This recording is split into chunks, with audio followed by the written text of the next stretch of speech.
Hey YouTube, just out here on the property working this evening. About what I do every night it seems like, but it's a pretty nice day. Thought I'd give you I was out here in the orchard. I thought I'd give you an update on basically how the orchard was doing, and I thought I'd maybe go over the layout of the orchard, how we arranged our trees, and what trees we have. So let's get to it. So far, I think we've had a lot of success with this orchard, and we've had a few failures, but overall I think it's been a success. We planted 18 trees up here. This is on a slight slope of a hill, and we planted them in somewhat of a raised bed formation in different soil than clay. This is clay under the grass, but we put topsoil and wood chips in where the actual trees are. Some are higher than others. Some I was able to get a lot more dirt in than others, but overall it seemed to work pretty good. Out of the 18 trees, we did have one die. We had a cherry tree die. It was a van cherry tree. It ended up dying of root rot. It was one of the beds that I actually ended up having about the least amount of dirt in. I actually had a pile of dirt next to it where I was meaning to go back and transfer that dirt in and raise the tree up, and I never did that, and it ended up dying. When I dug it up, the roots were all covered with white fungus, and so I assumed that was root rot, and due to being over moist in the on the roots. So what we did here is we spaced all our trees 15 feet apart. These are mostly all semi-dwarf trees. There are, I think, 3 dwarf trees in this group because I couldn't get a semi-dwarf at the time, and so they're 15 feet apart, which is like the minimum spacing for a semi-dwarf. But these are 5-foot raised beds, so it leaves about 10 foot of lawn in between them, so I can still fit a tractor down between them if I need to. And the way we laid these out is we got mostly apple trees and we got a few other things, but right here in the center of this first square of 9 trees is I've got a Golden Delicious apple tree, and the Golden Delicious is actually a self-pollinator, and it will help pollinate other apple trees. So I've tried to place it here in the center, and then I've got in that corner I've got a Fuji Apple, I've got a Gala apple over here, and I think I have a Pink Lady apple over there. So then this tree will help pollinate the other trees as everything cross-pollinates. And a few of the trees are not don't need to cross-pollinate, and that would be one of those would be the peaches. So I have a white peach here, and then the other white peach is all the way down at the other end, and then right here I've got a red peach, and those don't need to cross-pollinate, so I didn't have to worry about how far away from each other that those were. I was trying to keep them, you want to keep them under, I think under 50 feet, preferably probably 30 feet or less from trees to cross-pollinate. And then I've got 2 plum trees, and they do need to cross-pollinate, so I've got a Santa Rosa plum here, and then I've got an Ozark plum, can't remember, the Ozark Premier, I believe, plum tree over there. So they're 30 feet apart, and they ought to cross-pollinate. As we continue forward, I have a Bartlett Pear. Now this pear was bought from Stark Brothers. This thing was like a 4-foot stick, and it ended about right there. And as you can see, that thing has grown another 3 feet. That thing has done really well. I think the pears are one of the ones that have had the least amount of problems and seem to be very healthy. So I have a Bartlett Pear here, and then all the way over here, and then diagonal ends up being about 33 feet away, I have I believe it is a Red Sensation pear over there. Now those two need to cross-pollinate, and they should be close enough to be able to cross-pollinate. And here in the middle we have, this is a Glow Tangerine.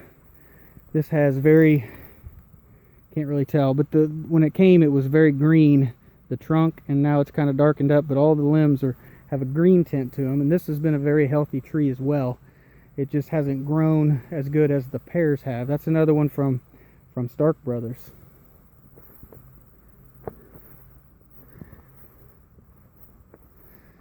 So there's our red peach. Over here we have another gala. This is the only tree that we have two of the same type as the gala tree. This tree, I thought I was gonna have die on us. It all turned, a lot of the leaves turned red like fall, you know, and like they're gonna fall off and dried out, and I ended up spraying it with anti-fungal spray, and it came back, and it doesn't look the greatest right now, but believe me, it's way better than it was, and it's grown quite a bit since then. So this is another gala. Up here, this is not the van cherry. This is a Royal Rainier sweet cherry. We only planted sweet cherries, not the tart cherries. If we ever need tart cherries, maybe we'll expand the orchard. This one, the deer had ate all of the leaves off of it. It only had like 3 or 4 leaves left, and I thought for sure this one was going to be the one that would die, and all the leaves came back and more. It really hasn't grown too much.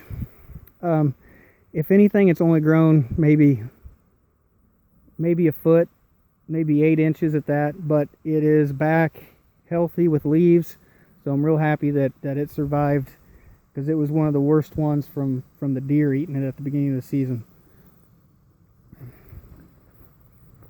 Now in the middle of this is another set of 9 on this end. In the middle here I have what is a red Rome apple, and it was a Stark Brothers tree that was mail ordered here. It was just a 4-foot stick. It's probably grown 8 inches or a foot, not very much, but probably at least a foot. But this is also a self-pollinator, so it will pollinate itself, but it will also help cross-pollinate the others.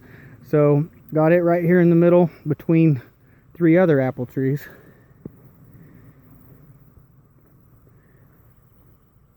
Or maybe it's just, yeah, got it between it and so the red Rome is between this gala over here to help cross-pollinate, and in this corner we have a Granny Smith apple, hopefully for making pies, and then we have a Liberty apple tree over there, which is supposed to be a blight resistant tree. It seems to be doing okay, no major problems, but it doesn't seem to be having a lot of growth. Nothing spectacular out of it. And over here you're going to see our dead van cherry tree. This was a cherry tree that I had bought at Lowe's, and it did have a money back guarantee, but I could not find my receipt, so I did not try to take it back. But yeah, if you ever buy trees, keep your receipts if they'll take your money back. I thought for sure it would take at least a year to die, and I had this one die in probably 4 months, so I should have kept my receipt. And then here in the middle is a red peach, or not, a white peach. This is the Belle of Georgia white peach. I guess this is another one we have 2 of. We have 2 of these Belle of Georgia white peaches. This actually has fruit on it. As you can see, we have pulled one of these off and ate it. I have 3 more on this tree, and I will probably be picking them this week sometime. There are a couple more trees that actually have fruit, and I'll show you those.